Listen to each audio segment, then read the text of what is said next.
It is 1:29 in the morning, May 27th, 2020, and I went to bed thinking I was going to have a great night of sleep, and that was not the case because over the course of the last, year, I suppose, I've been sinking with different vibrations, and I guess it's important to acknowledge that right now the black vibration, the African American vibration, is going through some pretty rough stuff, and I feel like my mind would not shut up. I went to turn over and I couldn't, these thoughts just kept coming to my head because now I've spent all this time researching spirituality and understanding ripples and wrinkles and how these things happen, and it feels imperative that I should explain this. I typically, which I guess is a part of the problem, every time something extremely painful happens in the African American community, something that is an injustice, there is a part of us, some of us, that is completely sick and tired, but also defeated because it's been going on for so long. And I think that's part of it. Now, these are my beliefs. You are free to have your own or do your own research. Just don't argue with me. We have been living many, many lives over and over again. And lots of us came in order to fix the ripples of slavery. How to explain that? If you've seen the movie A Wrinkle in Time or you've seen The Grudge, you understand that when an heinous act or something like that happens, it creates a vortex of energy. In spirituality, that's what karma is. If I kill somebody, the next life that comes back around, that situation is going to come up again for it to be rectified. If it is not rectified, we are stuck in a loop. I firmly believe that everybody that is being lynched, essentially, in modern times, is somebody that has been lynched again. And these wrinkles were an opportunity for the people who killed them before to get it right this time.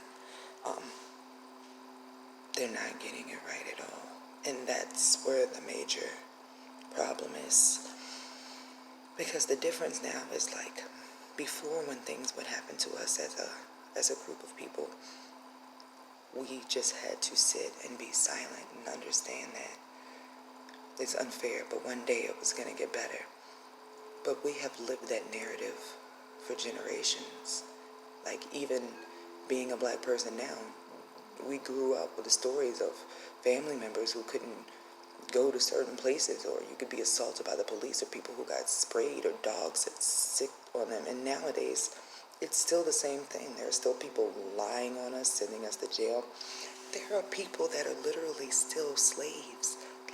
Look at the prison system.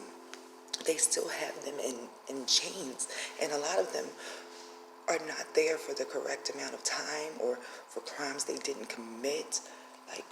Slavery is still very much continuing.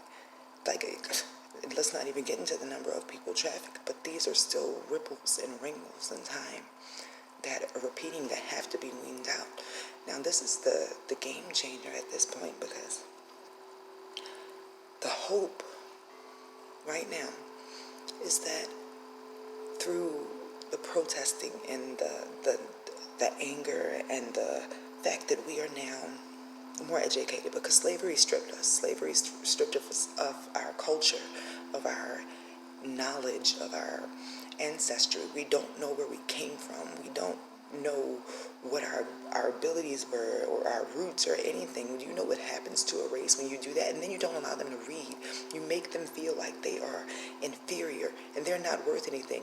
We are still dealing as a culture of people with generational self-esteem, generational emotional, psychological, and physical abuse, like that we still pass down to our children. Like I know personally with me and my family, I don't beat my kids, but it's because I realized very early on, this is behavior that has been passed down for slavery.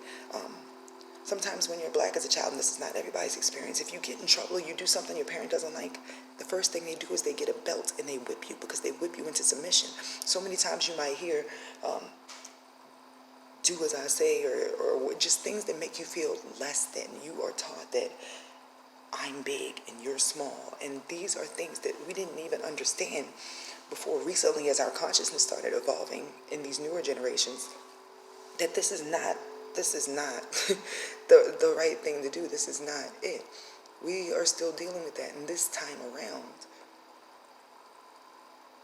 we are getting into politics. We are learning how to protest and write letters and things like that. But I feel like that is getting tiresome. Some people are no longer interested in that. And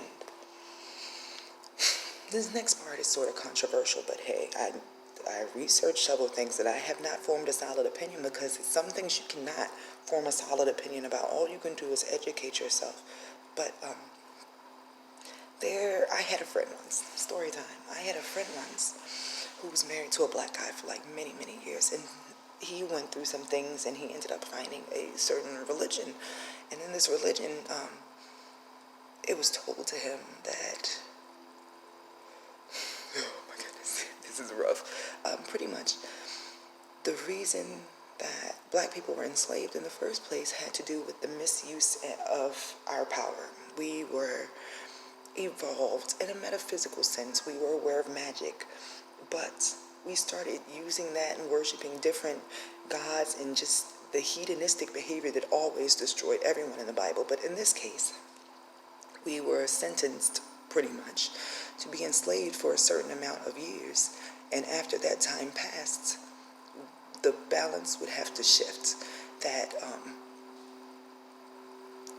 black people would go from being the abused, and I'm not even going to just say black people, people of color, because we were split up. And I believe firmly that process that is represented in the Bible is the diaspora, that we were separated in different places and stripped of the education or the knowledge of all of those things in order for us to sort of be reset, as fucked up as that sounds, because we weren't worshiping God anymore. We were worshiping materials. They were performing rituals that involved the killing of children and each other just to these gods, because they believed that was what we were supposed to be doing, when in turn that was actually part of the Lucifer experiment, which is a whole nother story. But the belief is that after that time is over, you will start to see a rise in people of color, and there will be a shift where the majority of the population will be people of color, and they will be in the positions of power, and those who have oppressed them will be, I guess, punished the same way we were punished for I don't, it's the weirdest thing, because you really can't see it until it happens. But I've been watching lately because I just like to observe when I hear things like this, and ask my guides like for answers and stuff, like, all right, is there anything to this? Because honestly, it's a bit alarming. I am one of those type of people who likes to stay in the middle. Yes, I understand the years of pain, and believe me, I personally endured many. Although I was not a slave this lifetime, I'm pretty sure several other ones, this was not cool. But this lifetime, I've had to deal with lots of repercussions because of that behavior. But the idea of switching but not coming into balance, but becoming the oppressor, is bothersome to me. I would like everybody to meet in the middle and just stop this shit, because it's ridiculous. I hope boobs are out, whatever. Y'all have seen cleavage before. But I keep looking into it, and I'm like watching things, and there is a shift that is starting, but like slowly. Like, it feels right now like it's getting better, because there was a time where you used to watch the TV and all you saw was Caucasian faces. Now, that's not the case. We're represented in clothing and makeup and music, and so many great things are happening in this term, but at the same time, there is still this underbelly like a wrinkle in time, like The Grudge, where these things keep happening to be weaned out.